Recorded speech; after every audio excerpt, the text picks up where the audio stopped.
súmula. Terceira sessão legislativa da quarta legislatura, ata da 48ª sessão extraordinária, em 19 de outubro de 2005.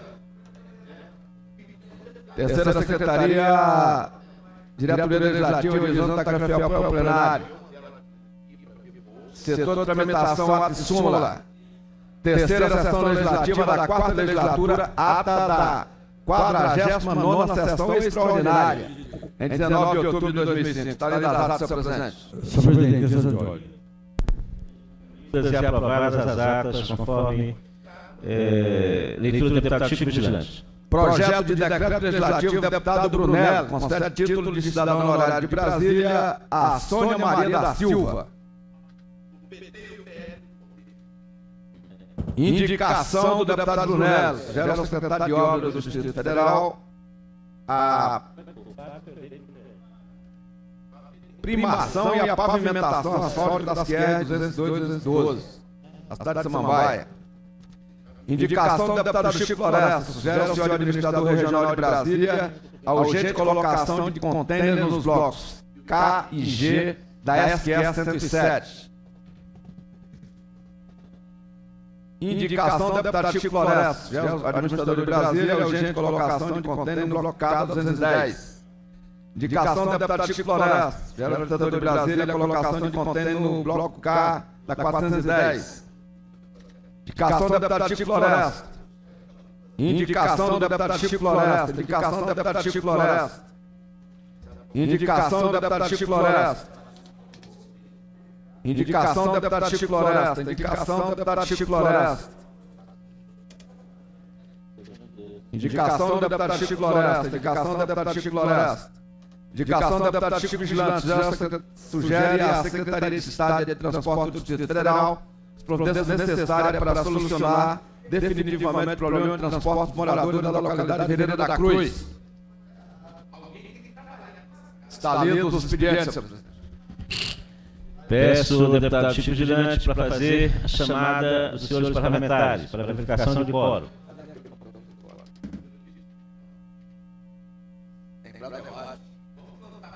Tem quórum para debate. Deputado Agrício Braga, presente. Deputado Aguinaldo Jesus, presente. Sempre presente, deputado Aguinaldo Jesus. Deputado Anicel Machado.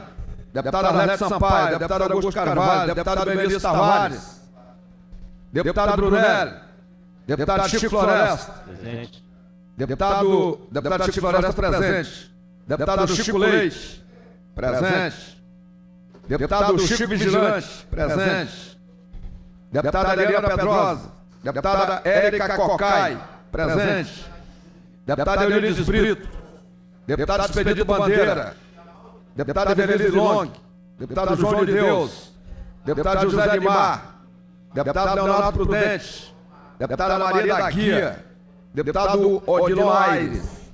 Deputado Paulo Tadeu. Deputado Peniel Pacheco. Deputado Wilson Lima, presente. Deputado Fábio Barcelos. Senhor presidente, estão presentes 7 deputados. Agora para o debate. Vamos então entrar no comunicado de líderes. Deputada Eliana Pedrosa.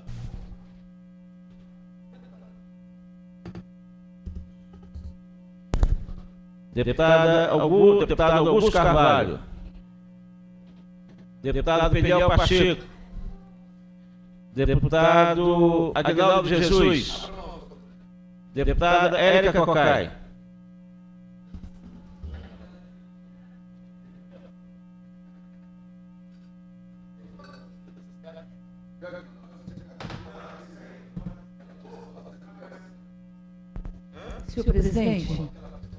Senhor presidente desta sessão, deputado Chico Floresta, eu venho aqui, senhor presidente, mostrar primeiro a minha indignação e a da bancada do Partido dos Trabalhadores com o fato que veio à luz no dia de ontem, que diz respeito a uma verdadeira arapongagem aqui nesta casa. Dizer que de pronto esta casa tem que estar aqui convocando o chefe da Polícia Civil E mais que isso, senhor presidente, caberia que nós, desta casa, pudéssemos estar, inclusive, fazendo uma visita ao Ministro da Justiça deste país. Não podemos, sob hipótese nenhuma, deixar que este caso acabe sendo corroído ou digerido pelo um processo interno desta casa e que venha a ser banalizado. Exige de nós reações absolutamente prontas e reações no sentido de assegurar o exercício pleno não apenas do mandato parlamentar, mas o exercício do direito à privacidade. Mas para além disso, senhor presidente, acho que temos que ter esta reação para que não aconteça o que aconteceu com vários processos nesta casa. Lembro que há pouco mais de um mês, exatamente no dia 19 de setembro, deu entrada nesta casa uma representação apontando fatos novos num caso que envolveu um parlamentar desta casa, deputado Benício Tavares.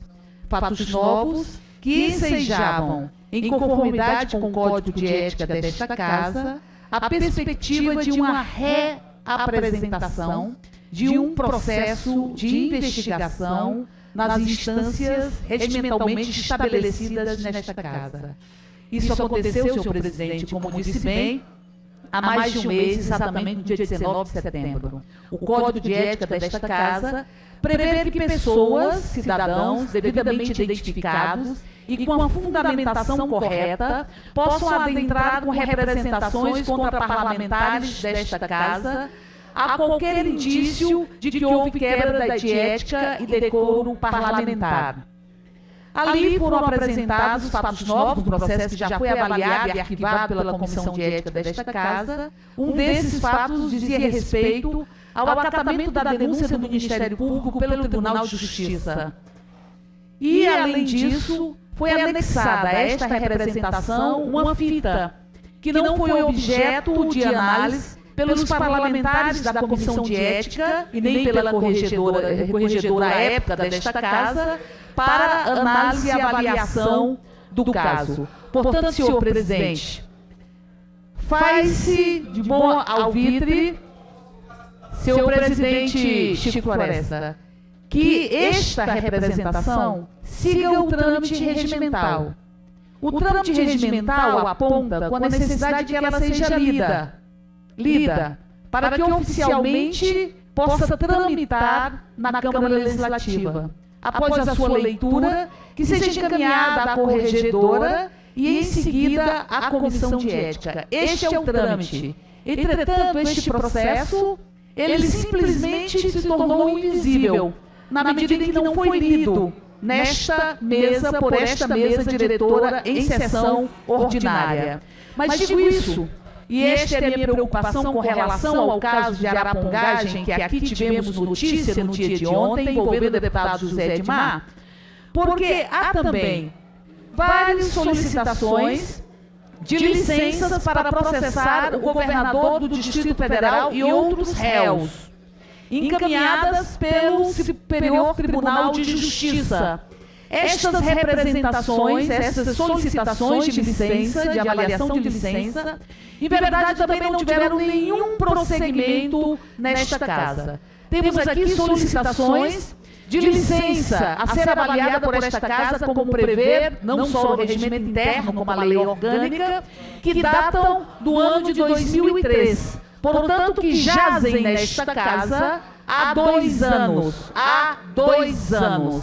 Vários destas solicitações estão na Comissão de Constituição e Justiça e ali não caminham. O que está acontecendo, em verdade, é um ferimento ao regimento interno desta casa, que é absolutamente claro ao dizer que cabe à CCJ dar um prazo de 10 dias de defesa ao acusado, ao réu, no caso o governador do Distrito Federal, fim nos quais, não sendo apresentada esta defesa, nomear um defensor dativo por mais 10 dias para elaborar esta defesa. Fim dos 10 dias, estabelecer a designação de um relator para que se procedam as diligências e que o relator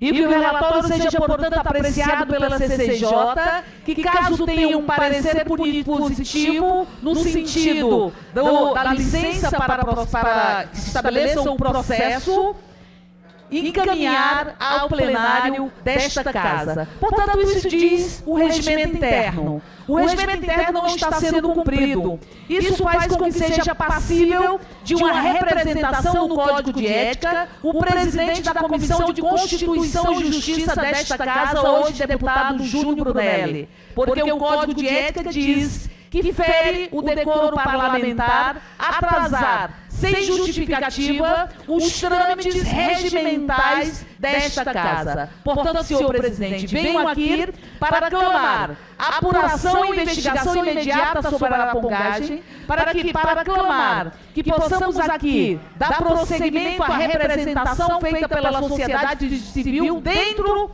do que prevê o Código de Ética desta Casa, que dê o prosseguimento sem estabelecer qualquer posição ou qualquer prejudicamento, e que possamos fazer com que a CCJ cumpra a sua função regimental no que diz respeito aos encaminhamentos do STJ para licença no sentido de processar o governador do Distrito Federal por crimes, inclusive crimes eleitorais. Caso isso não aconteça, no que diz respeito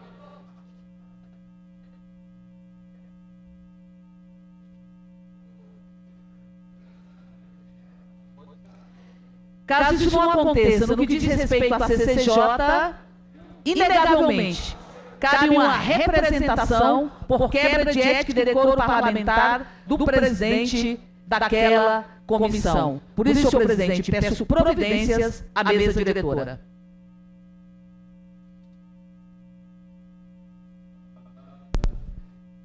Com a palavra o deputado Odilon Aires, do PMDB. Abre mão. Deputada Anilcé Machado. Com a palavra a deputada Maria da Guia. Com a palavra o deputado Wilson Lima. Com a palavra o deputado Peniel Pacheco.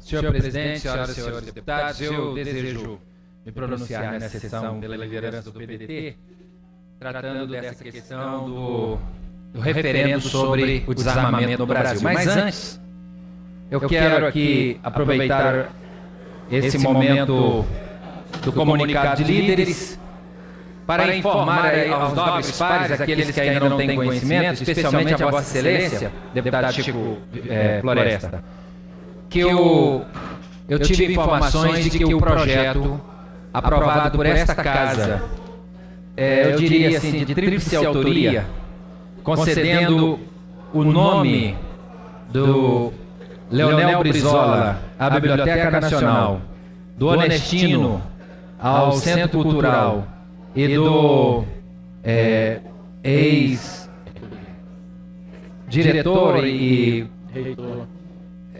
Herculino, o nome do complexo cultural foi sancionado pelo governo, e eu tomei essa informação e quero aqui registrar minha alegria de saber que um projeto tecido aqui com a pluralidade democrática que existe nessa Casa, com a participação do deputado Chico Floresta, deputado Leonardo Prudente e também da minha autoria, um dos projetos que acabou sendo tramitando conjuntamente, e o governador entendeu que a homenagem proposta pela Câmara era uma homenagem justa e sancionou esse projeto, de modo que eu quero aqui registrar, a líder do governo não está aqui nesse momento, mas eu quero registrar que foi importante para nós sabermos que essa iniciativa encontrou guarida dentro do Poder Executivo. E eu quero agradecer e felicitar pelo fato da sanção ter sido dada a esse projeto. Mas eu quero também, senhor presidente, trazer aqui a consideração dos nobres pares o fenômeno que tem ocorrido no Brasil após o lançamento da campanha pelo referendo. É mais ou menos parecido com o que aconteceu nos Estados Unidos, logo após os atentados com aviões que destruíram o World Trade Center, atingiram o Pentágono e por pouco também não atingia a Casa Branca e outros lugares. Qual seria a relação entre o que aconteceu nos Estados Unidos e o que está acontecendo aqui no Brasil quanto a essa campanha? O presidente Bush, que foi o grande atingido naquele episódio das Torres Gêmeas, usou uma estratégia que eu considero, no mínimo, uma estratégia injusta e sórdida, quando ele ameaçava a população americana com o chamado alerta laranja. Não sei se vocês tiveram a oportunidade de ver no filme do Moore, o 11 de setembro, Fahrenheit, quando a população americana ficava em estado de apreensão, de medo, de pavor, quando se anunciava que estava entrando no alerta laranja, muito próximo do alerta vermelho, e que, portanto, seria ao risco iminente de um ataque com aviões, ninguém sabe lá qual seria o tipo de ataque que poderia ser desferido contra a nação americana. E esse alerta fazia com que a população, com medo dos terroristas, com medo dos ataques, apreensiva em relação ao que poderia ocorrer, agredindo a sua integridade, haja vista o desastre que representou a queda das Torres Gêmeas com a morte de tanta gente. Então o presidente Bush, candidato à reeleição, usou essa estratégia para amedrontar a população e explorar essa sensação de insegurança, tentando vender a imagem de que ele era a solução mágica para os problemas de segurança quanto aos ataques terroristas. E aqui no Brasil está acontecendo a mesma coisa. O não está indo para a televisão para dizer: atenção, alerta laranja. Se você não se armar, o que vai acontecer? Vão entrar na sua casa, vão matar o seu filho, a sua filha, vão estuprar e vão fazer isso e aquilo outro. Ou seja, passando a sensação de que se nós votarmos no não e se tivermos o direito de comprar uma arma, que automaticamente nós estaremos protegidos de qualquer tipo de ataque de um bandido, de alguém que poderia atentar contra o nosso patrimônio ou contra a nossa segurança física. Então, senhor presidente, eu acho sórdida essa campanha. É uma campanha para levar o povo brasileiro a imaginar que a arma é um bem de consumo. Estão banalizando o uso de arma como se a arma fosse uma coisa que tivesse que se incorporar ao nosso cotidiano. Eu fico imaginando, nas horas de lazer, de comentários, lá nas portas dos bares, das boates, dos cinemas, os rapazes e moças que hoje ostentam carros como forma de se autoafirmar, dizendo a marca do meu carro é tal, a roda é aro tanto, e aí aquela sociedade consumista que tem que ter para tentar provar que é, aí mostrando a marca do revólver. Meu revólver é tal, tem o cano tal, tem a mira laser e coisas semelhantes. Eu realmente fico estupefato quando nós encontramos fórmulas simplistas para resolver problemas graves como os que nós estamos atravessando aqui no país. Recentemente, num debate, eu conversava com o professor e senador Cristóvão Buarque. Ele me disse o seguinte, que os donos das indústrias de bebida estavam tentando provar que o uso do álcool faz bem à saúde, dizendo que na França as pessoas têm menos propensão a ter um ataque cardíaco porque consomem muito vinho. Então, se guardarmos essa relação de que o vinho protege do coração, protege dos ataques, dos males do coração, então vamos generalizar o consumo do vinho que vai resolver o problema do coração. Ou seja, hoje nós estamos vivendo uma total inversão de valores.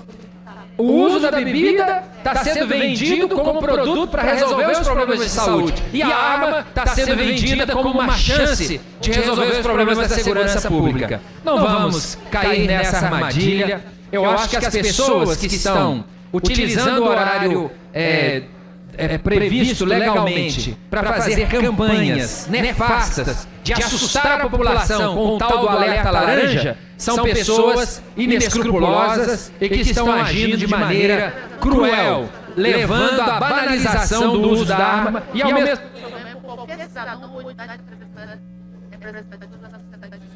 Já estou concluindo, senhor presidente. Ao mesmo tempo, estariam relativizando essa coisa de que a arma é um instrumento letal, que um ferimento à bala dificilmente poderá ser reversível, trará sequelas irreversíveis na vida de qualquer um, quando não a morte ou a fatalidade. Então eu queria chamar a atenção de todos os parlamentares, daqueles que estão através da TV distrital assistindo, dizer não nesse referendo será o mesmo que cair na armadilha do Bush, que ofereceu para os Estados Unidos o nome dele como proteção aos ataques, assustando a população com o tal do alerta laranja, do risco do ataque terrorista. E, estranhamente, parece que por uma ironia do destino, o mal que hoje assola a população americana são os tornados, os temporais, os vendavais e os furacões. E contra esses, Bush não pôde fazer nada.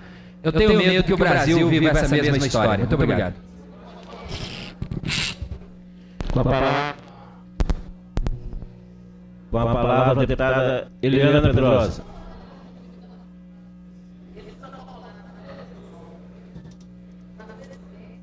Senhor presidente, prezados colegas, pessoal da galeria, imprensa, eu venho a essa tribuna hoje expressar a minha felicidade ao saber que o governador do Distrito Federal, juntamente com toda a sua equipe, da DASA, da SEMAR, da CAESB, da Secretaria de Saúde, esteve no Lago Oeste.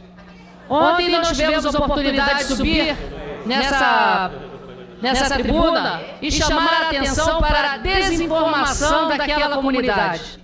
Desinformação esta que levava a pessoas intituladas de técnico, realmente técnicos, mas sem um maior conhecimento da situação, que pudesse fazer aconselhamentos àquela comunidade, inclusive aconselhamentos equivocados e preocupantes, como a sugestão de jogar cloro nos poços artesianos que pudesse ter suspeita de contaminação por benzeno, como se a jogada do cloro nos poços artesianos que tivesse aquela contaminação pudesse produzir uma reação que eliminasse o benzeno e desse um resultado positivo. Eu só tenho um fato a lamentar, é porque a líder do governo, desta tribuna também, se comprometeu perante a Comissão de Economia, a Comissão de Desenvolvimento Econômico Sustentável e Meio Ambiente, o seguinte, que eu faço questão de ler das notas taquigráficas. Fica aqui o nosso compromisso de noticiarmos, se não ainda no final desta sessão, por contato telefônico com os membros da comissão da reunião, já que nós havíamos marcado uma audiência pública com a comunidade. Mesmo que a comissão não estivesse convidada para essa reunião com todos esses órgãos e alguns membros da comunidade, eu acho que o compromisso era pelo menos nos informar, deputado Augusto, e dizer, olha, nesse momento a equipe de governo não acha interessante que os membros da Comissão do Meio Ambiente estejam presentes, mas pelo menos aquela satisfação que nos foi prometida aqui nessa tribuna. Mas isso é o de menos. O importante é que o próprio governador esteve no local e o governador designou, inclusive, que o secretário do Meio Ambiente passe a despachar daquela localidade até que tenha a situação sob controle. Eu acho que isso é importante. Isso é importante também para demonstrar que aquela preocupação que ontem nós tivemos a oportunidade de manifestar nessa tribuna era realmente procedente e não era um blá blá blá. Com relação àquilo que foi tocado aqui pela deputada Érica, a propósito de um processo que teria chegado da Corregedoria, informo que realmente recebi esse processo, mas por querer fazer cumprir o regimento, até para que mais tarde esse processo não possam alegar nulidade, porque o rito teria ferido os trâmites previstos no nosso regimento. Esse pedido de reabertura de processo não havia sido lido em plenário, como determina o regimento, e eu encaminhei para que fosse a mesa diretora e a leitura pudesse ser feita e o processo ter uma tramitação legal e, enfim, eu apresentar o meu parecer como corregedora. É o que eu gostaria de deixar registrado, senhor presidente, na data de hoje, e também aproveitar e fazer um apelo a todos aqueles que têm alguma informação a respeito do funcionamento da Secretaria de Saúde e que esse funcionamento não seja aquele funcionamento que nós todos esperamos, que atenda à saúde básica dos brasilienses, que eles ainda têm um prazo aí, um prazo curto agora, porque nós estamos terminando a CPI da saúde, que possa fazer comunicação com a CPI, entrando em contato ou pelo nosso e-mail, ou pelo telefone, ou através dos membros da própria CPI, ou da ouvidoria da casa. Enfim, nós estamos disponibilizando todos os meios para que nós possamos dar uma contribuição efetiva para a melhoria da saúde do Distrito Federal. Muito obrigada, senhor presidente. Com a palavra, o deputado Wilson Lima.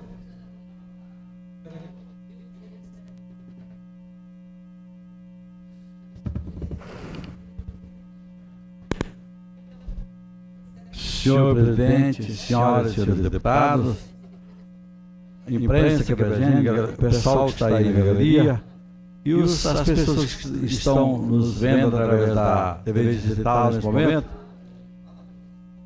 eu subo essa tribuna para me somar aos demais pares desta casa que são a favor do desarmamento. Eu voto sim. Isso eu faço com muita convicção, porque questão de princípio e de formação. Eu sou católico, respeito a pluralidade de religiões que hoje nós temos, e o próprio Papa também o fez, numa visita que ele fez a um país recentemente. E essa liberdade de religião não quer dizer que nós não temos um Deus único, somos cristãos. E necessitamos de saber o que Deus quer da gente. As pessoas, às vezes, pensam muito mais no seu potencial, na sua agilidade, e esquece que Deus tem os seus caminhos e tem os seus pedidos, os seus preceitos. Eu sou contra a tirar a vida de qualquer uma pessoa desde a sua concepção. Eu sou contra o aborto. E sou contra também a violência, claro. Sendo contra a violência, contra quem quer tirar a vida. E uma arma encoraja umas pessoas. E com isso, a arma, um revólver, uma espingarda, um rifle, sei lá que qualquer coisa, foi feito para matar. Ela não foi feita para, de maneira alguma, você coleciona, brincar ou alguma coisa. Aquilo ali é para matar. Um curso que eu fiz na polícia na academia de polícia, foi uma das questões que foram levantadas lá pelo instrutor, foi isso aqui foi feito para matar. Então nós estamos muito próximos aí de um referendo popular que eu sei que o povo brasileiro vai se mobilizar nesse dia, mas precisamos ir consciente às urnas e apertar o 2, não às armas, ou sim o sim do desarmamento. Não às armas ou o sim do desarmamento. O 1 é não do desarmamento. O sim é o 2. Então, apertar o 2 e confirmar. Por quê?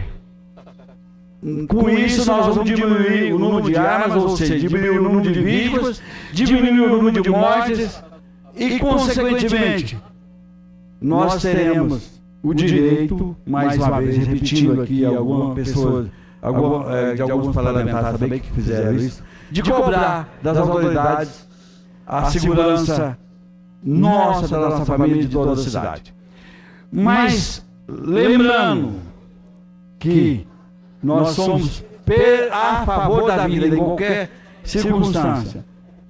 Até que ele cometa um delito, ele merece ter uma chance de recuperar e de voltar ao convívio da sociedade. Então, é não às armas, não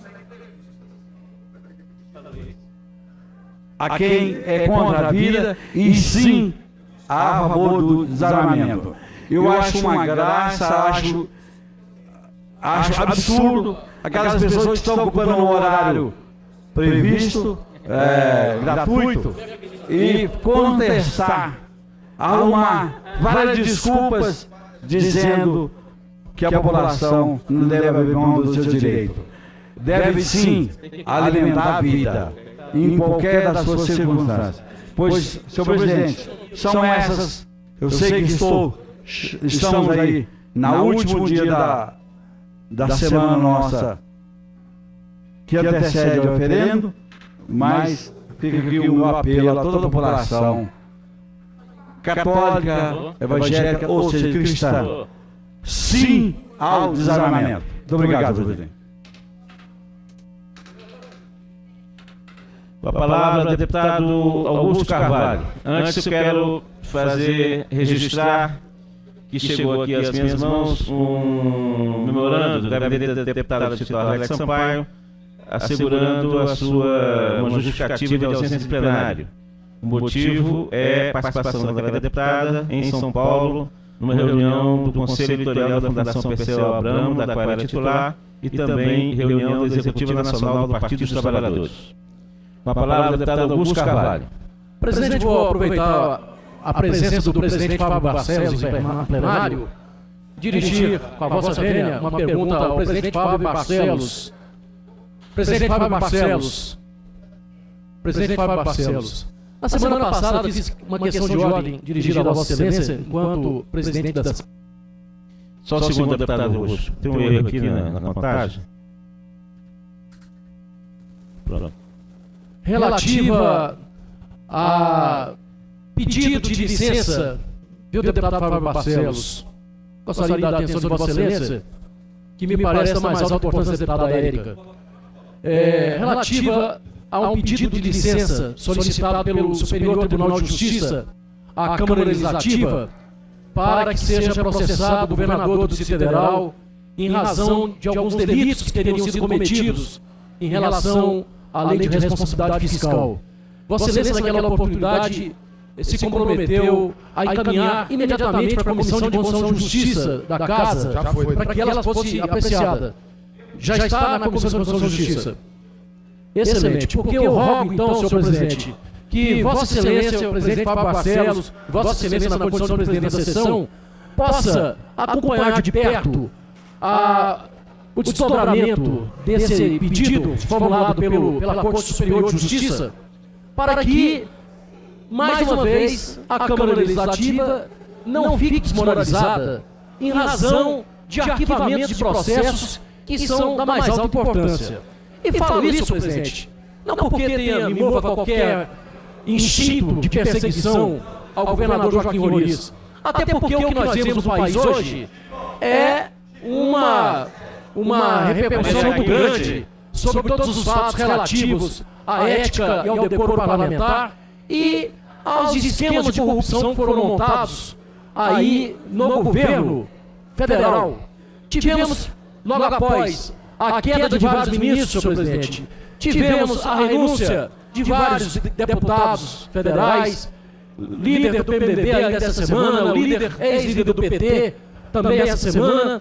E ontem, uma decisão corajosa do Supremo Tribunal Federal de não se miscuir nas questões internas do Poder Legislativo, recusando a tentativa de se sustar o processo que se move contra o ex-ministro Zé Dirceu, hoje deputado Zé Dirceu. Então, o mesmo rigor que nos move, que nos faz acompanhar o que se processa a nível nacional, nós também temos o dever de exigir que aqui na Câmara Legislativa, senhor presidente, os procedimentos necessários à tramitação desses processos se faz absolutamente imprescindíveis.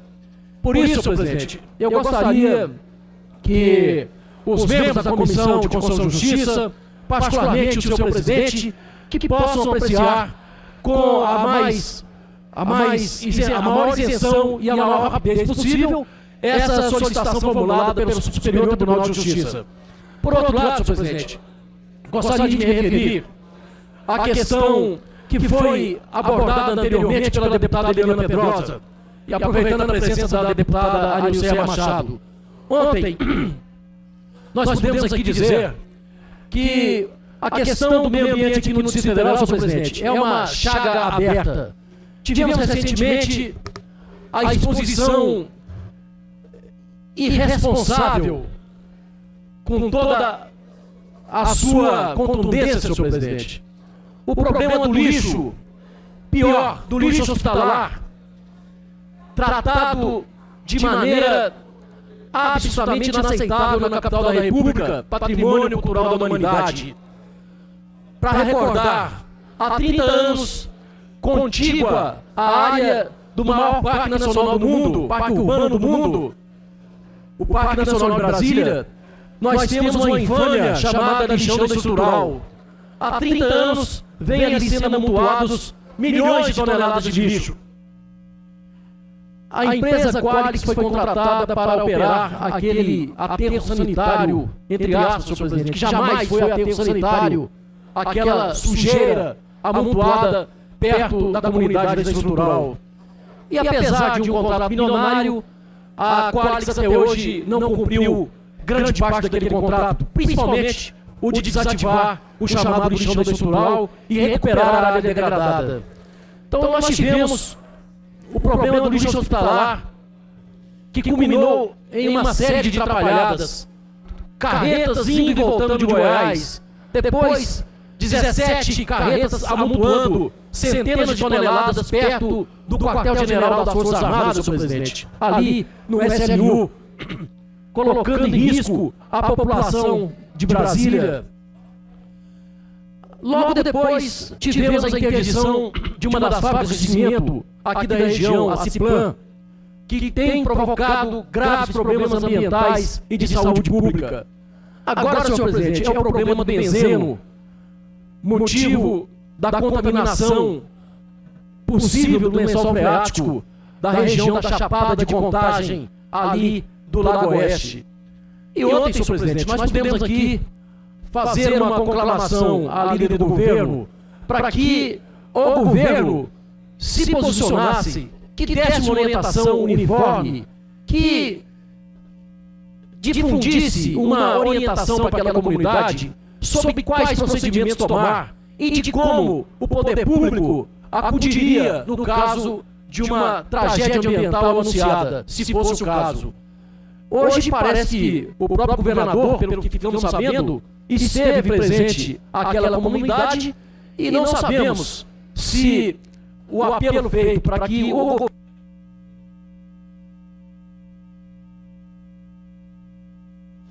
Para concluir, senhor presidente, o apelo feito para que o governo esteja presente à reunião convocada pela Associação dos Moradores do Lago Oeste hoje à noite, nós esperamos que também lá, depois de uniformizada a linguagem do governo, que se possa dar as respostas devidas para aqueles que não tiveram a oportunidade de ouvir do próprio governador o que ele tinha a dizer, coisas que nós desconhecemos aqui na casa até agora. Eu queria, inclusive, senhor presidente, apelar à Vossa Excelência para que designe um engenheiro responsável da comissão que cuida do controle aqui da Câmara Legislativa, engenheiro principalmente que tenha especialização na área, que possa ser designado por essa casa para acompanhar de perto os laudos que estão sendo colocados à disposição da comunidade, para que a gente tenha mais segurança técnica para podermos avaliar a extensão real dos problemas que aconteceram naquela região. Muito obrigado. Com a palavra a deputada Anilcéia Machado.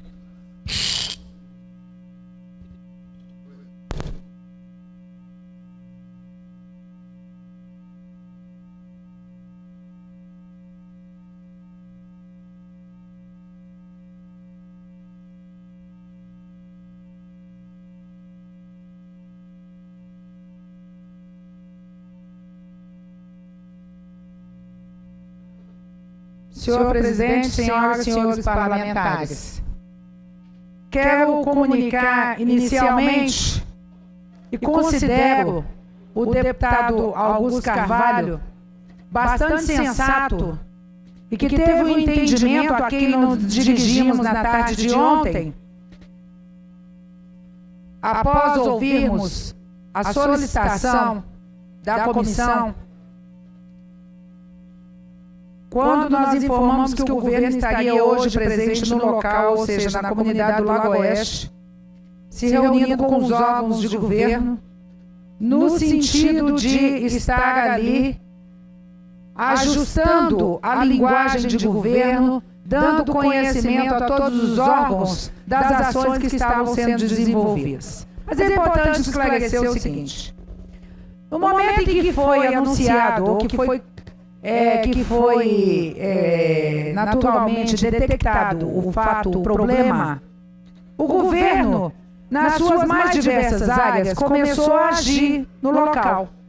Seja a Secretaria de Educação, seja a Secretaria de Saúde, a ADAS, a CAESB, a SEMAR.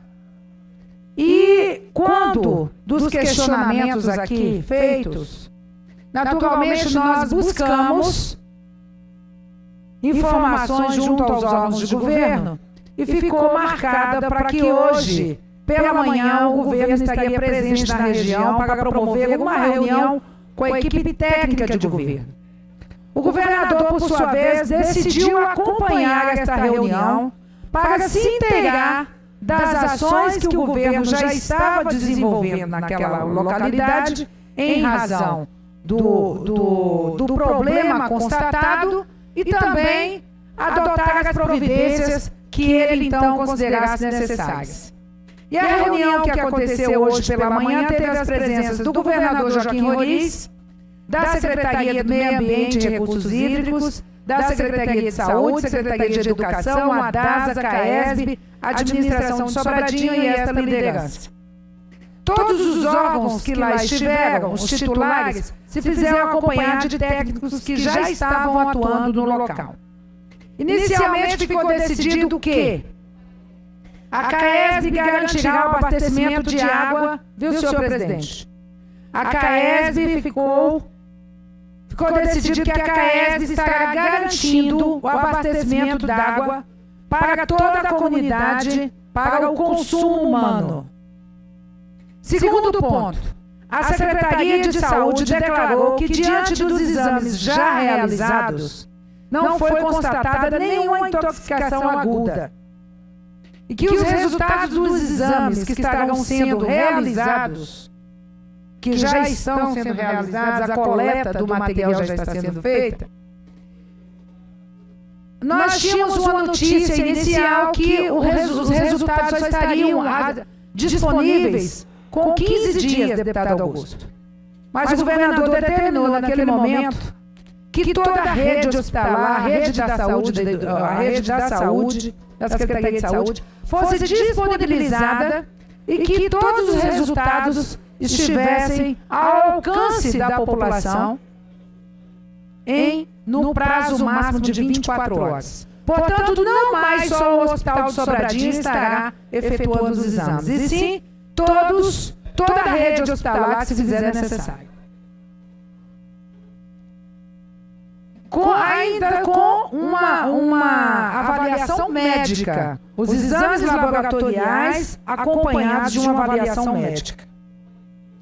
E o governador também fez questão de deixar esclarecido que toda a população da região que tenha poços contaminados ou com indícios de contaminação será submetida a exames com a responsabilidade do governo. Na região foi interditado um poço artesiano da escola e serão lacrados 7 poços na data de hoje que comprovadamente estão contaminados. O maior especialista em contaminação por benzeno da Petrobras estará chegando em Brasília nas próximas horas para ajudar na identificação do foco de contaminação, que é o Dr. Valmor. Na região do Lago Oeste, deputado Chico Floresta, existem 428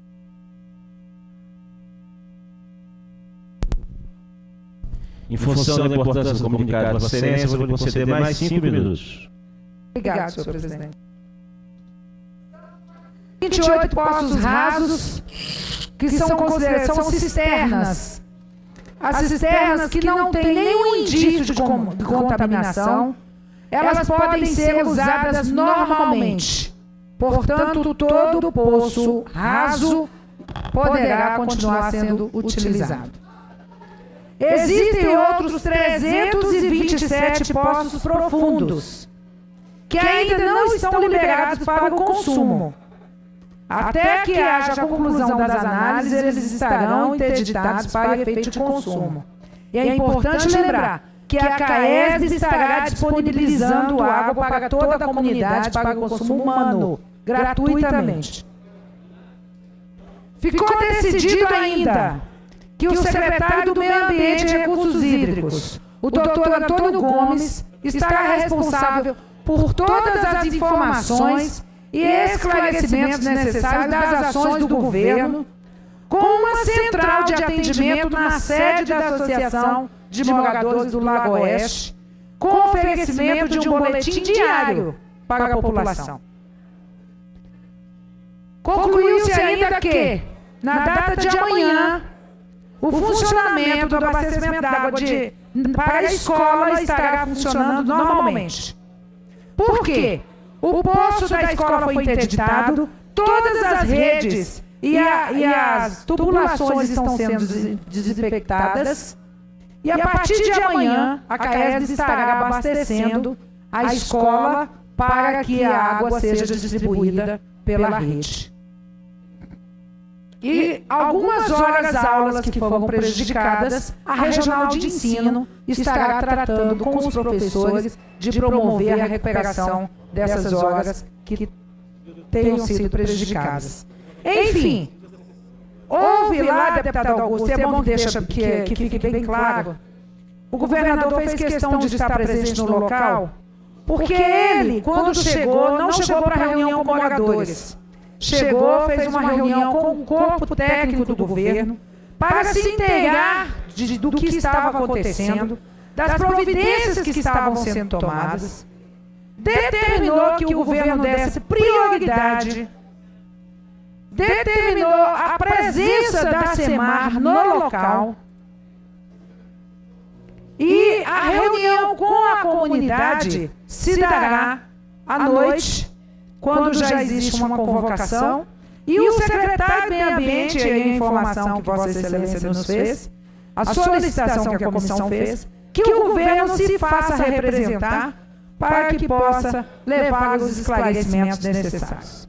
Portanto, o meu compromisso, e a deputada que o antecedeu na fala, às vezes não tem as informações da forma em que elas são colocadas, por isso pode achar que houve falha da nossa parte de não comunicá-los desta reunião. Esta reunião não era com a Comissão do Meio Ambiente. Esta reunião era do governo para se inteirar das ações e, consequentemente, deliberar sobre as providências que deveriam ser tomadas. A reunião promovida por esta Casa, pela Comissão do Meio Ambiente, com a comunidade, contará com a presença de representantes do governo, conforme solicitação de Vossa Excelência, que é o presidente da comissão. Portanto, ficam aqui os nossos esclarecimentos, mais uma vez, dizendo que, infelizmente, diante de um fato tão grave, nós não podemos atribuir nenhuma responsabilidade pelo problema ao governo,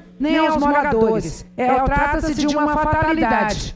Agora, a responsabilidade pelas ações, no sentido de dar garantia à população da qualidade da água a ser consumida e da condição da saúde pública, o governo tem e tem a obrigação de promover ações que possam devolver à comunidade a tranquilidade necessária. O assunto é sério, existe uma preocupação grande e o governador, portanto, se fez presente ao local para orientar a sua equipe de governo. Então, está aqui a resposta por parte do Poder Executivo e que faz também um apelo que a Câmara Legislativa, a população, os líderes da comunidade, a comunidade possa estar orientando o governo naquilo que couber para que possa estar intensificando as suas ações, considerando que o governo, deputado Chico Floresta, Vossa Excelência que entende da matéria, não teve ainda como identificar qual é o foco, onde ele está localizado, se ele está se movimentando, para onde ele está se dirigindo. Portanto, Vossa Excelência sabe, é um estudo que não se faz da noite para o dia. Demanda um conjunto de técnicos, de pessoas que conheçam. Um técnico da Petrobras está se dirigindo a Brasília para isso. E existe todo um esforço. Então, quanto mais pudermos somar, no sentido de estarmos dando atendimento àquela população, é uma obrigação do governo, é uma responsabilidade nossa também, e nós estaremos acompanhando, e o governo, mais uma vez, se coloca à disposição desta casa para trazer os esclarecimentos necessários. Muito obrigada. Eu inclusive, ontem me ative a essa questão e, de fato, vejo com alegria que algumas das minhas sugestões, né, foram adotadas, principalmente no tocante à questão de buscar o apoio da Petrobras. De fato, a Petrobras possui uma experiência muito grande nesse tipo de acidentes, tem técnicos abalizados, qualificados, para fazer aquilo que eu vejo que é mais importante neste momento. Inclusive, posição da nossa comissão, da Comissão de Meio Ambiente, que foi retirada ontem, presidida pelo deputado Augusto Carvalho, lá no Lago Oeste. A principal questão agora é exatamente a definição da fonte de poluição. E isto precisa ser urgente, porque qualquer medida só vai poder ser decorrente desta identificação. Enquanto isso, nós ficamos medindo as consequências, ou seja, o grau de a magnitude deste incidente naquela região do Lago Oeste. Então, acho que foi absolutamente importante essa questão, e a outra também que nós...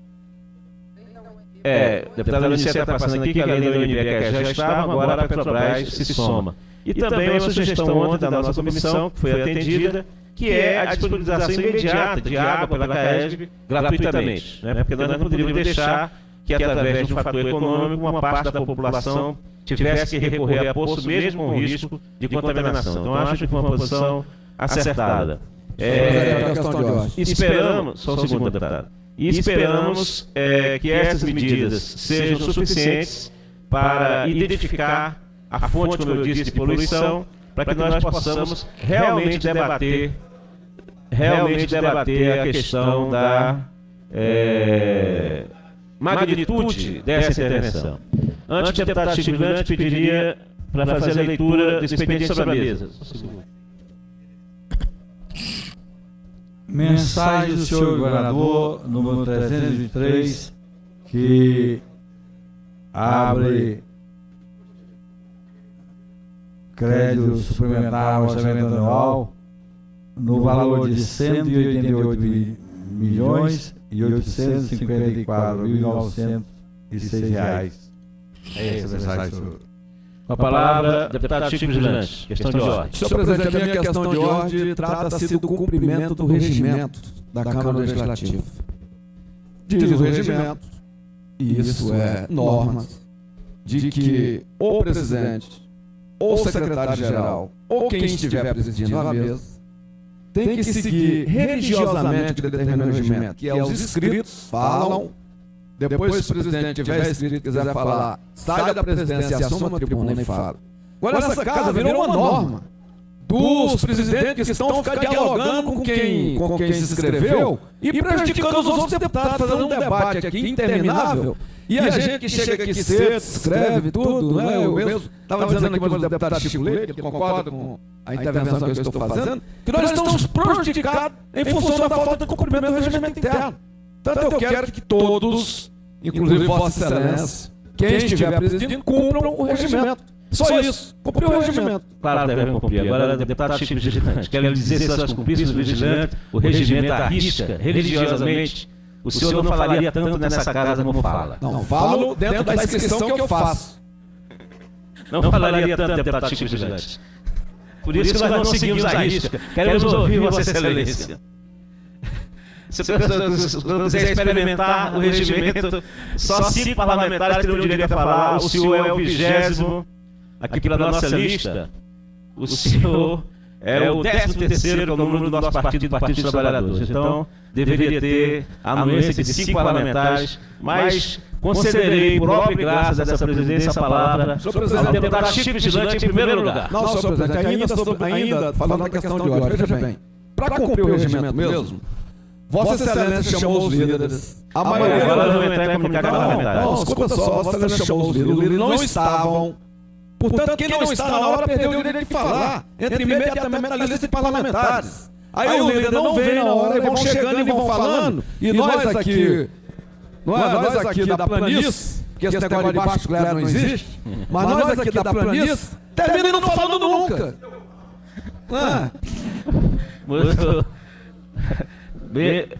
Registrado, deputado Chico Vigilante. Com a palavra, vamos entrar agora em comunicar parlamentares. Com a palavra, o deputado Eurides Brito.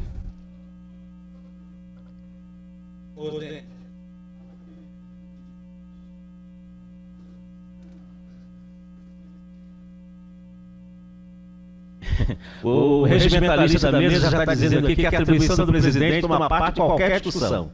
Está aqui, se Vossa Excelência quiser ver o artigo, é só debater com o nosso regimentalista aqui. Deputado Alex Sampaio.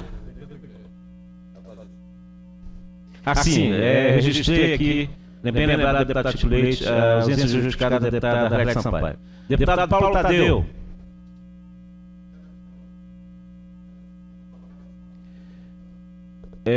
Passa a palavra ao deputado Fábio Barcelos.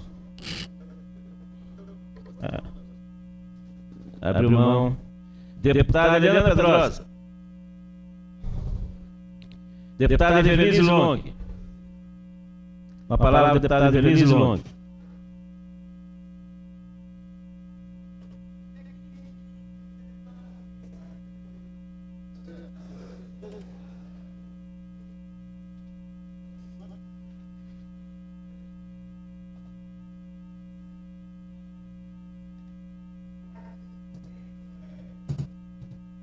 Muito obrigada, senhor presidente.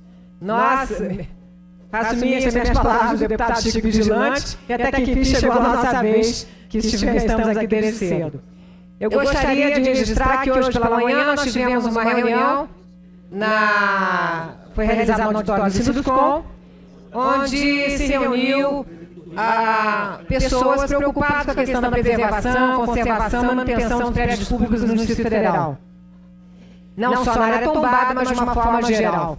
E essa comissão já vem se reunindo já há algum tempo, motivou inclusive a criação de uma ONG, que é a Bela Brasília, onde se busca a adesão de pessoas que, da mesma maneira, estejam com a vontade de participar do acompanhamento da conservação dessas obras de Brasília e poder, então, nós termos de uma forma mais correta essas questões levantadas. Há sempre uma preocupação muito grande com a questão da concepção urbanística da cidade e muitas vezes nós esquecemos que os prédios públicos envelhecem, eles têm uma vida e o concreto também não é eterno e que, portanto, nós precisamos ter uma boa conservação em tempo adequado, até no sentido de garantir essa obra para as futuras gerações, é a cultura que nós estamos permanecendo, como também diminuir custos, porque o que a gente vê normalmente é que você tem que chegar não só na conservação, você chega na recuperação de bens públicos, como por acaso o caso que nós tivemos no Tribunal de Justiça, que está interditado,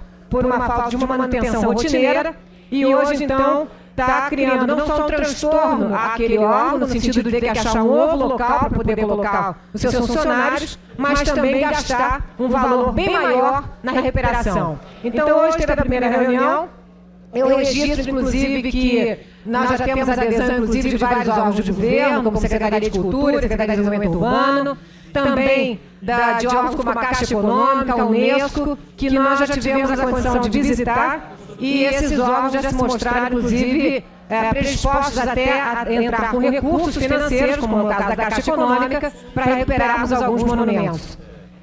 Inclusive, registro que até já surtiu efeito o trabalho da Bela Brasília. Nós estávamos nos propondo a buscar esse recurso, e a Caixa ia já liberar esse recurso, para fazermos a manutenção e recuperação daquele monumento na Praça dos Três Poderes, aquele monumento aos engenheiros, monumento ao patrimônio histórico. E, para nossa surpresa, só por nós levantarmos a necessidade e de que estaríamos buscando recursos para a recuperação desse monumento, ele já foi, né? Já foi feita a sua recuperação. Portanto, já conseguimos sensibilizar os órgãos competentes para que essa recuperação fosse feita. Então, eu reputo isso de bastante importância e conclamo, sim, a todos aqueles que quiserem participar desse movimento, dessa ONG, no sentido de podermos colaborar. Inclusive, já temos um projeto, uma lei aprovada e sancionada nessa casa e outra em tramitação que trata do assunto. A segunda questão, também dizendo a respeito da questão da preservação, nós estamos solicitando, já temos organizado um ciclo de debates que é Refletir Brasília, sugestões para o plano diretor. Nós estaremos realizando pelo gabinete, eu convido a todos os parlamentares, nós diremos já os dias que estaremos fazendo essas reuniões para discutirmos não só questões de revitalização do plano piloto, como a questão da manutenção, discutir casos como a W3, que hoje está aí na questão, a questão do eixão, do eixo rodoviário, a questão da travessia do eixo rodoviário, a questão dos comércios locais, que vem se arrastando há muitos anos a sua forma de ocupação, e, portanto, nós pretendemos fomentar essa discussão com a comunidade, com técnicos da área, para que se possa chegar a um consenso e sugestões ao plano diretor que está em curso na área do Executivo. Inclusive, nós tínhamos já uma reunião programada para o dia 27, para a segunda-feira. Na segunda-feira nós teríamos uma reunião já programada no CREA para debater a W3. Mas como esta casa organizou uma comissão geral para quarta-feira para tratar do mesmo tema, nós achamos então por bem cancelar a nossa reunião e iremos, obviamente, participar da reunião maior aqui nesta casa. Mas continuaremos com o ciclo de debates. E também informando que fomos procurados pelo pessoal do Lago Oeste e estaremos hoje, juntamente com a Comissão de Meio Ambiente, estaremos lá na audiência pública para podermos, então, colaborar e poder definir qual a melhor maneira de não só prevenir os problemas que estão acontecendo naquela região, como também, já estou finalizando, senhor presidente. Queria parabenizar a Vossa Excelência, o Governo do Distrito Federal, pela ação que lá fizeram hoje, imediatamente verificando os problemas do local, mandando todos os técnicos para que possam dar uma maior tranquilidade à população. Vossa Excelência está de parabéns e com o Governo do Distrito Federal.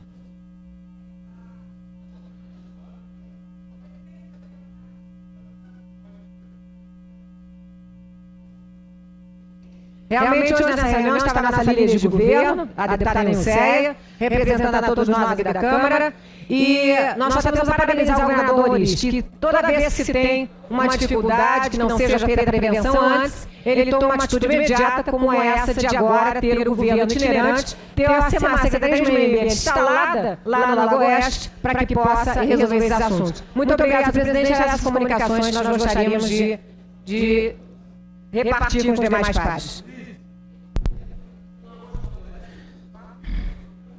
Deputado João de Deus, deputado Brunelli, deputado Aguinaldo de Jesus, deputado Peniel Pacheco,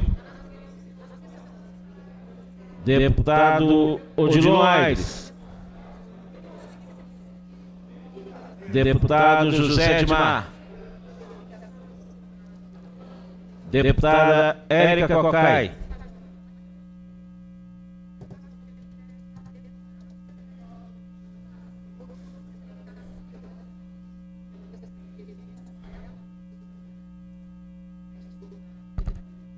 Senhor presidente, senhoras e senhores parlamentares, estivemos hoje na Comissão de Orçamento da Câmara Federal, entregando ali um abaixo-assinado, solicitando a inclusão no orçamento de 2006 dos por volta pouco mais de 2 bilhões necessários para que se cumpra a emenda constitucional já aprovada em meados desse ano, que dá direito à aposentadoria das donas de casa. Estivemos lá com um grupo de mulheres donas de casa com mais de 60 anos que teriam direito a esta aposentadoria, todas com renda familiar igual ou inferior a 2 salários mínimos. Ali tivemos a discussão com o relator, com o presidente da comissão, com o conjunto dos seus membros, e tivemos de toda sorte uma reação e uma recepção absolutamente simpática para que se possa analisar a perspectiva de que tenhamos, a partir de 2006, o reconhecimento do trabalho das donas de casa. O reconhecimento de um trabalho invisível e interminável. Já no próximo dia 7 de novembro, o governo chama alguns parlamentares, eu provavelmente estarei nesta reunião, do Brasil e vários órgãos governamentais para que possamos estabelecer uma discussão na perspectiva que tenhamos avanços na incorporação de um contingente imenso de mulheres trabalhadoras que, segundo estudos, representam por volta de 12 bilhões de trabalho se fosse remunerado, essa é a incorporação desse contingente na condição de trabalhadoras e também trabalhadores, porque a aposentadoria também incorpora homens, desde que tenham se dedicado única e exclusivamente ao trabalho doméstico e tenham uma idade mínima de 65 anos. Mas reconhecer estas trabalhadoras enquanto trabalhadoras. Estudos apontam que são as mulheres as que mais se dedicam às tarefas domésticas. E que se dedicam às tarefas domésticas mesmo que tenham um trabalho formal e reconhecido do ponto de vista previdenciário. Mas de toda sorte, senhor presidente, nos emocionamos no dia de hoje ao escutarmos a fala de uma dona de casa de mais de 60 anos de Ceilândia, que dizia para os parlamentares da Comissão de Orçamento que tinha criado 13 filhos e que foi psicóloga, foi enfermeira, foi faxineira, foi cozinheira e cumpriu uma função de construção da condição humana e da cidadania que há que ser reconhecida pelo próprio Estado. Por isso, senhor presidente, esta emenda de autoria da deputada Lucy Schoenack, de Santa Catarina, que já se incorporou ao texto constitucional, tem que se transformar em realidade a partir da previsão orçamentária. Há que se valorizar não apenas essas trabalhadoras, mas há que se valorizar a mulher. A mulher que, ao reter uma renda mensal, ela também resgata a sua própria autoestima e tece os fios da sua condição de emancipação do jugo sexista secular neste país e que está secular em grande parte da humanidade. Portanto, eu queria aqui registrar esta atividade da Comissão de Direitos Humanos, que nos pareceu um passo importante, no sentido de que tenhamos o orçamento abarcando um pleito extremamente justo, um pleito de construção da igualdade de oportunidades, um pleito de construção da igualdade de gênero, porque sem igualdade de gênero nós não temos igualdade nesse país. Ao degradarmos um ser humano, estamos degradando o conceito de humanidade. E gostaria ainda de registrar que todas as semanas vão estar na Comissão de Orçamento delegações do Brasil inteiro, de vários estados, para ali reivindicarem que as mulheres donas de casa trabalham e trabalham muito. Trabalho, como eu disse, invisível e interminável. Trabalho fundamental para a construção de laços de humanidade nas nossas relações sociais. Era isso, senhor presidente.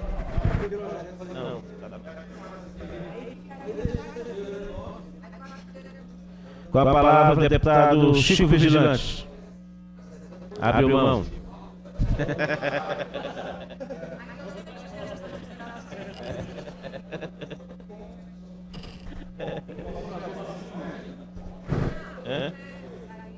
Oi? Vota. Acho que não vai votar nada. Senhor presidente, questão de ordem. Questão de ordem, deputada. Desculpa. Só um segundinho, O deputado deputada. Chico está com a palavra. Vou aguardar que ele possa Pronto. concluir. Deputado Chico Vigilante com a palavra.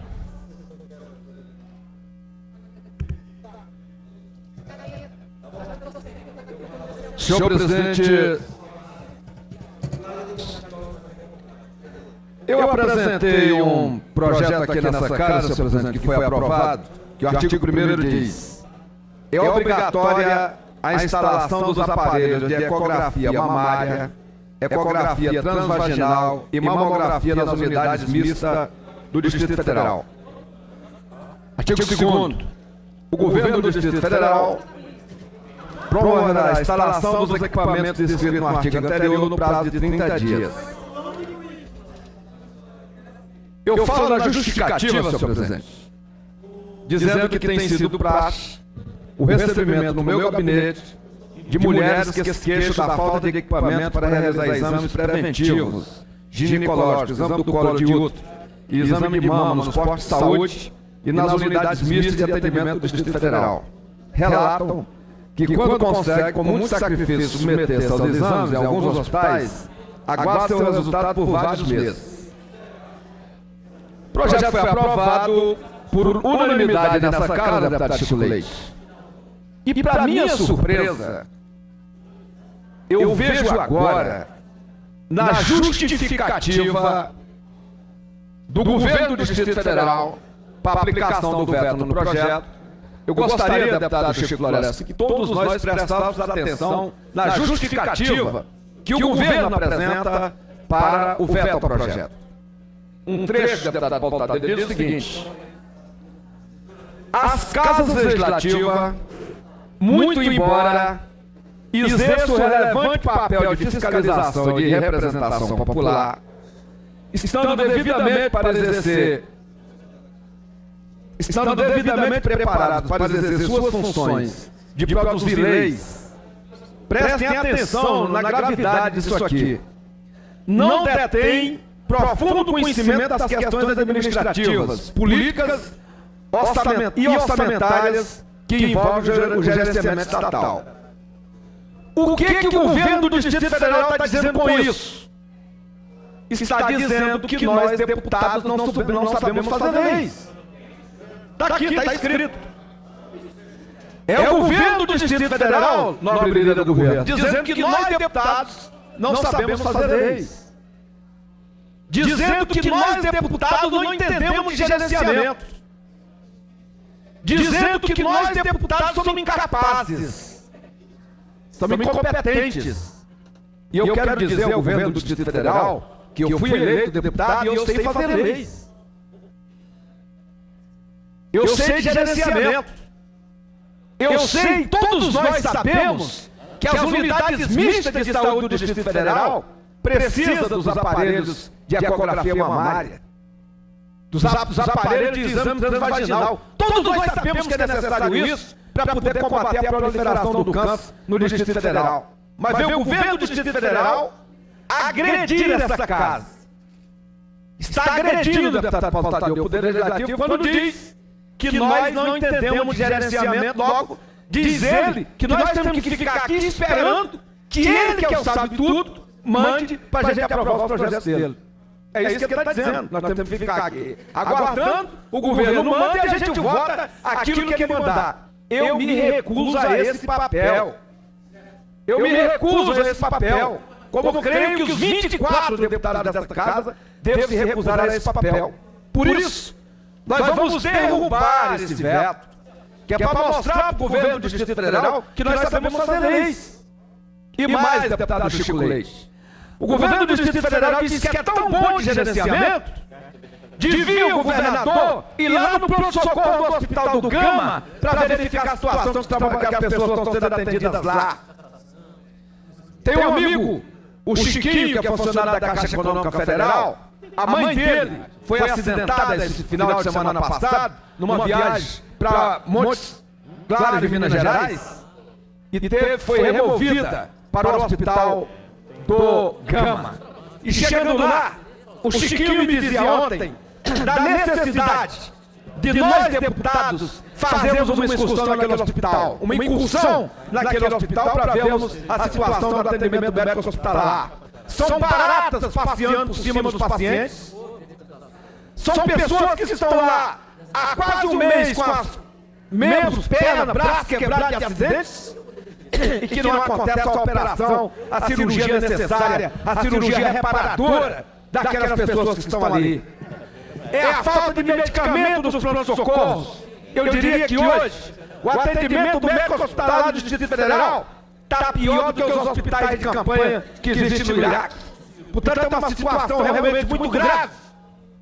E ainda vem o governo do Distrito Federal dizer que nós não sabemos fazer lei, dizer que nós não entendemos gerenciamento, dizer que eu não verifiquei que o atendimento é muito bom, que as mulheres não precisam de fazer o exame de ecografia, que as mulheres não precisam fazer o exame transvaginal para saber da possibilidade do câncer do colo de útero. É isso que o GDF está dizendo.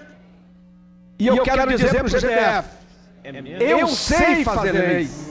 E mais, essa Casa Legislativa tem uma das melhores assessorias legislativas desse país. Portanto, quando a gente procura a assessoria legislativa dessa casa e ela nos ajuda, porque a gente transforma nossas ideias em projeto de lei. E o GDF precisa respeitar aquilo que a gente faz. Se não quer sancionar um projeto, que busque outra justificativa, mas não venha com essa, porque essa é uma agressão não ao deputado Chico Vigilante, é uma agressão ao conjunto dos 24 deputados distritais dessa casa. É o poder legislativo que está sendo agredido, não é o deputado Chico Vigilante, é o poder legislativo do Distrito Federal que está sendo agredido. Muito obrigado, senhor presidente. Gostaria de convocar o subprocurador desta casa para vir aqui à mesa com urgência. Gostaria de convocar o subprocurador dessa casa para vir à mesa com urgência. Com a palavra, deputado Chico Leite.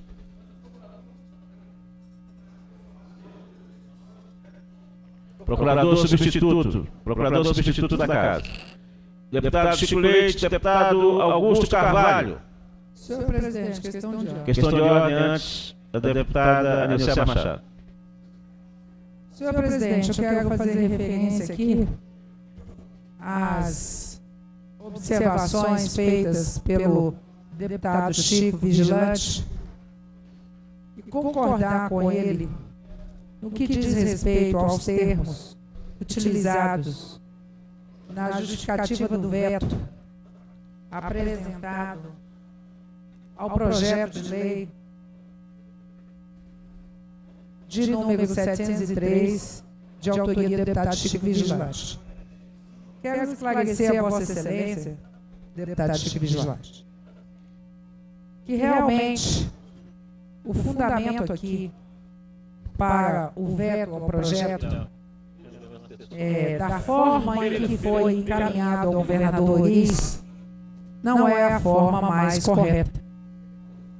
E quero dizer a Vossa Excelência que estarei falando com o secretário parlamentar desta casa, o doutor Zé Flávio, para que possa levar o registro das palavras de indignação de Vossa Excelência para que o governo do Distrito Federal, aqueles que elaboram as razões do veto, possam encaminhar a Vossa Excelência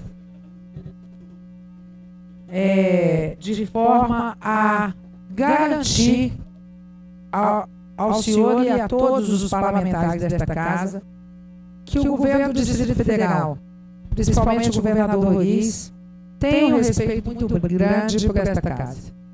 E que em momento algum, poderá estar e nem estará questionando a competência dos parlamentares que aqui estão legitimados pela população em pleno exercício de seus mandatos.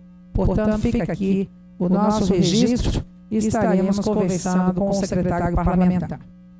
Além disso, senhor presidente, ontem nós tivemos uma conversa, alguns entendimentos foram iniciados para que pudéssemos hoje estar levando a votação, trazendo à votação neste plenário o projeto que trata da emenda 40. É bom esclarecer que esse projeto já está na casa há bastante tempo, né? Desde o final do ano passado. O governo carece da urgência da votação em razão de diversos projetos e diversas ações de governo que estão impedidas com as limitações previstas na nossa lei orgânica na forma da emenda 40. E nós ontem chegamos a um entendimento próximo para que possamos hoje votar este projeto. Então eu gostaria de conhecer da parte dos demais líderes se existe alguma emenda a ser analisada, se tem alguma discussão que ainda querem fazer acerca do projeto, para que possamos viabilizar, conforme ficou acordado na data de ontem, a votação de alguns vetos, que nós já teríamos o entendimento e a análise dos vetos, bem como o projeto que trata da emenda 40 em primeiro turno. Portanto, eu vou estar consultando pessoalmente, mas seria importante também que a mesa fizesse essa consulta, se existe ainda alguma pendência de discussão sobre o projeto que trata da emenda 40 e dos vetos, para que possamos aí iniciar o trabalho de votação da pauta e, consequentemente, depois votarmos o primeiro turno da emenda 40. O deputado Chico Leite já faz referência a alguns vetos de sua autoria, o deputado Chico Vigilante também já se posicionou em relação a um veto, e nós temos aí já um entendimento quanto aos vetos. Resta saber se a emenda 40 também carece de alguma discussão. Muito obrigado, senhor presidente. Deputado Anicé Machado, me lembro que no dia de ontem nós discutimos algumas condicionantes do ponto de vista da bancada do Partido dos Trabalhadores para a votação da emenda 40. E isso, quero saber se aquelas condicionantes foram atendidas. Foram atendidas. Bem, vamos continuar ainda com o comunicado de parlamentares. Chamo o deputado Augusto Carvalho.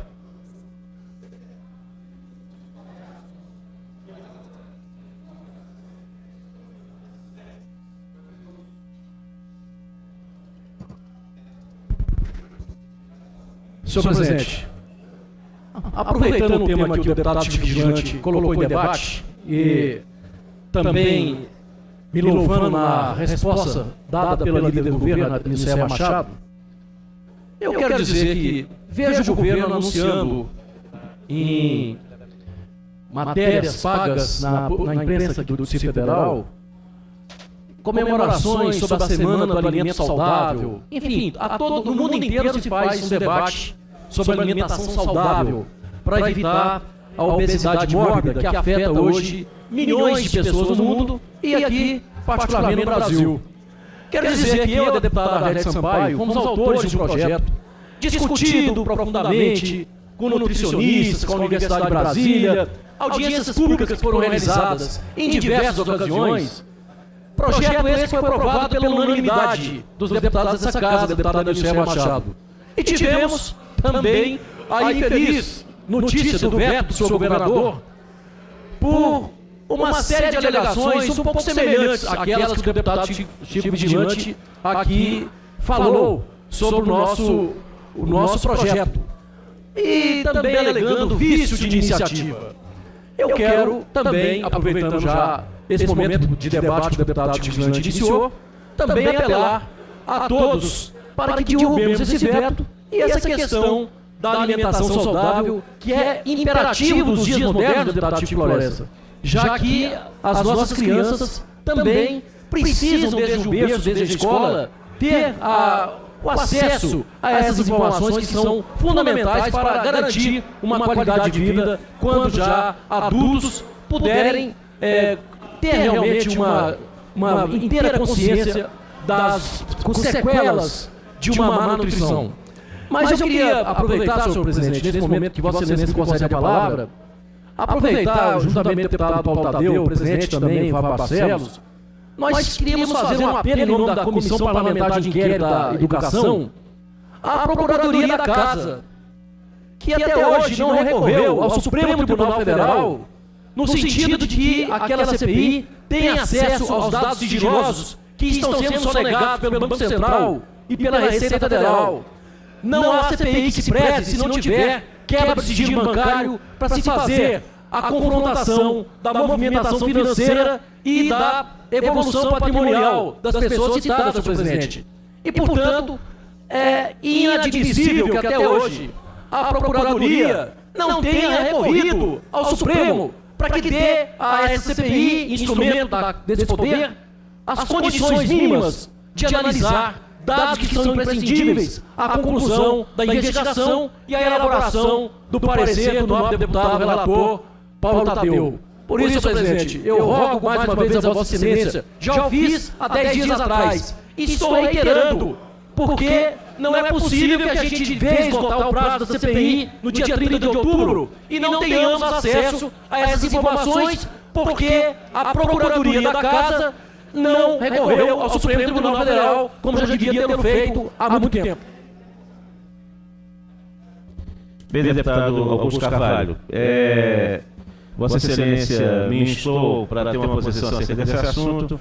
Convidei aqui o nosso procurador substituto, na medida em que o procurador está com licença médica. A informação foi repassada ao meu deputado Paulo Tadeu, é que ainda hoje será dirigido à Procuradoria nos termos finais, isso já foi acertado com o deputado Paulo Tadeu, para que a Procuradoria tenha despacho imediato, né? Então, isso já está acertado. Então, logo chegue nos termos finais, a redação da comissão será enviada ao deputado Paulo Tadeu, por Vossa Excelência, o procurador já está a posto para dar o parecer.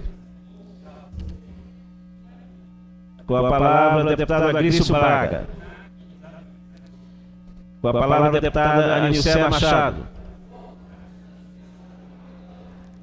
Com a palavra, o deputado Chico Floresta. Peço ao deputado Chico Leite para me substituir da presidência.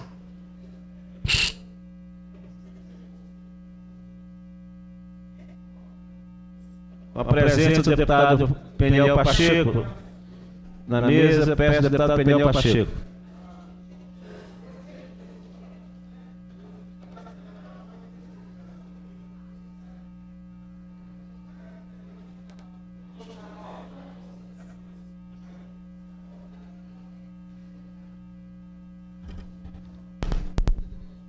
Conceda a palavra ao deputado Chico Floresta.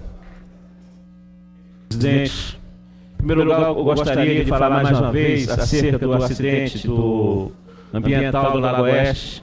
Acho que a presença do governador do Distrito Federal no dia de hoje tem uma importância grande, na medida que mostra que o governo finalmente percebe que aquilo pode se transformar num acidente de graves proporções e resolve envidar todos os seus esforços e toda a estrutura política e administrativa do GDF para colocar aquela população sob uma base de sustentação humanitária. Acho que isso é uma providência imediata que deve ser adotada por qualquer governo e deve ser apoiada por todos os partidos políticos, porque quando se trata de acidente dessa magnitude, a primeira identificação clara que deve ter é buscar a origem, a fonte da poluição. E a segunda é assegurar o tratamento adequado da população atingida. Então, acho que a partir do dia de hoje, o GDF muda a forma de atuar nesta questão, dando a importância clara que esta questão merece, e esperemos que os próximos passos sejam passos que venham a consolidar esta tendência aberta hoje pelo seu governador.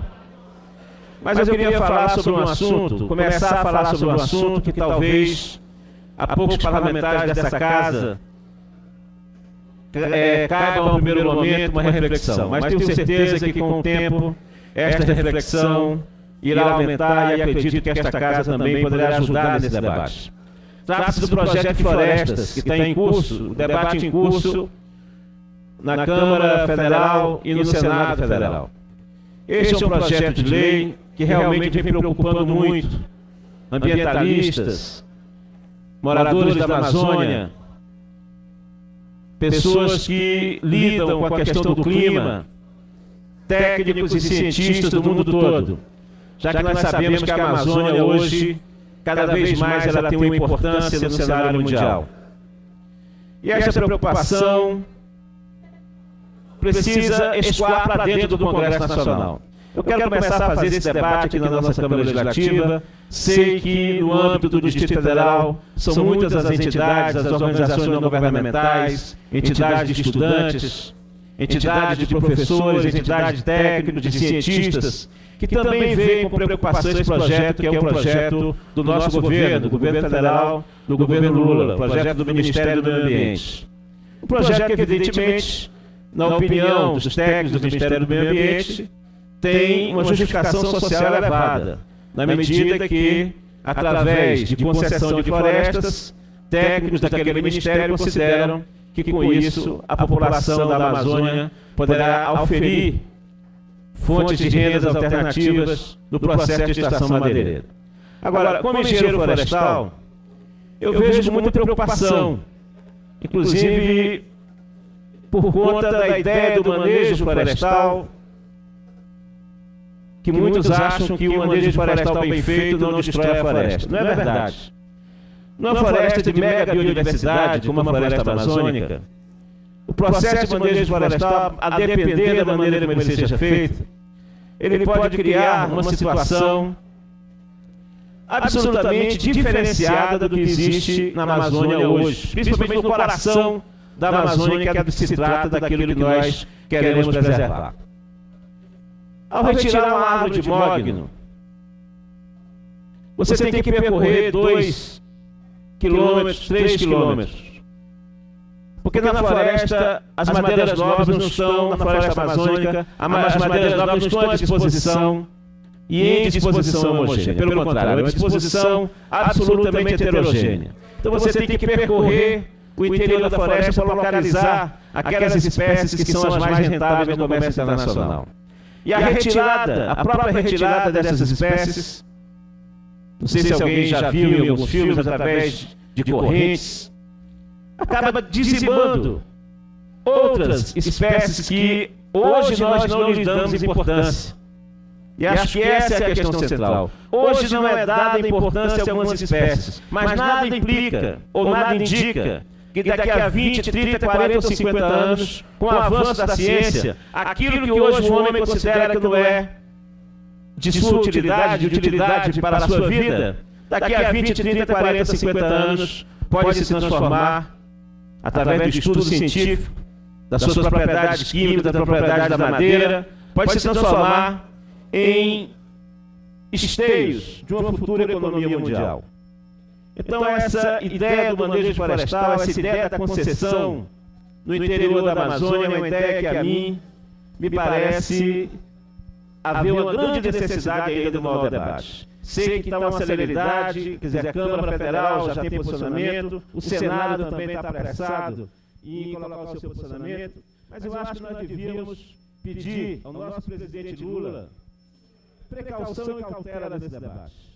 Acho que nós devemos discutir com mais devagar, ouvir